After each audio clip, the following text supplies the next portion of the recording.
since the vibration of my source energy is always up here, and since my vibration might be up here and might not, I control the contrast. If I let go of what I'm worried about and my vibration rises, then there's no contrast.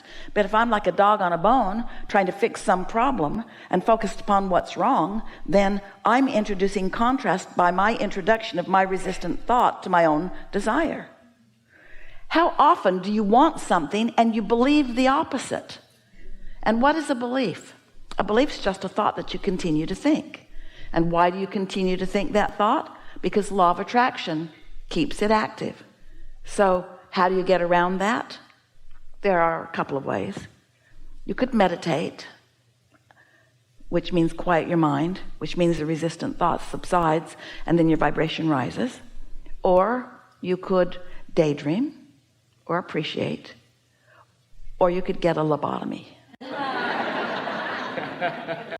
You see, Esther's trying to decide whether she should ask them to tear a big hole in the roof and put big support beams into the roof that should have been there that have never been there, and shore that roof line up and shore those smokestacks up.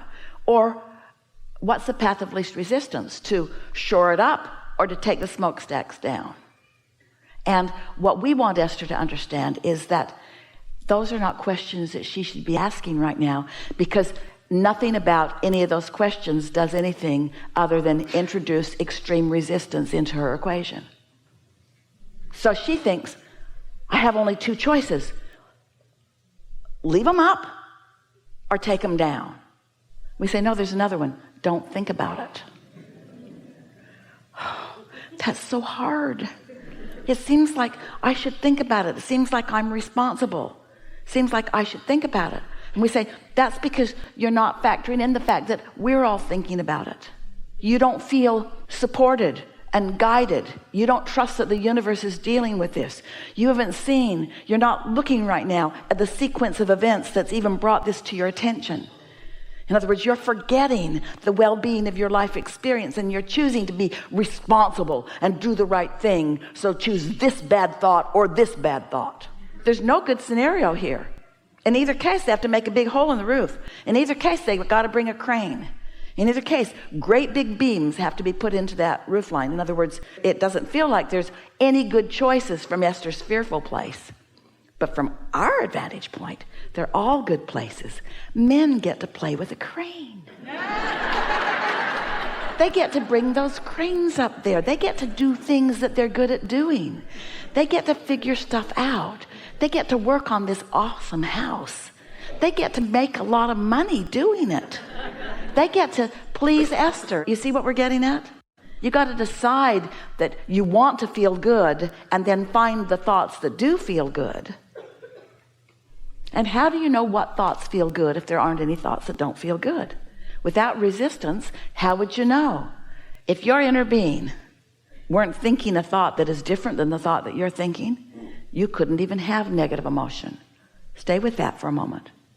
If your inner being weren't knowing your success on whatever it is, then you couldn't even have negative thought. You still there? So doesn't that mean that your negative thought is proof that there is positive thought? Doesn't the very fear itself mean that there's big guns on the job? That the energy that creates worlds is really focused on this? Because if it weren't, you couldn't feel that fear. You see what we're getting at? So we want you to feel that it's only when you oppose what your inner being knows about the specific subject that's active within you that you ever would feel positive or negative emotion. When you feel positive emotion, it means your inner being's all over this thought just like you are. When you feel negative emotion, it means your inner being's all over this thought but has a very different vantage point than yours. Don't you like knowing that? Do you feel blessed enough to let yourself feel good? You can trust the non-physical in the sky. You can trust your non-physical counterparts. You can trust the worthiness of your being. You can trust the blessedness of your being. You can trust that things are working out for you. You can just decide whether you want to help or hinder. We just want you to get out of the way of the well-being that's happening on your behalf. We want you to be less involved in fixing things and more involved in trusting that well-being is happening.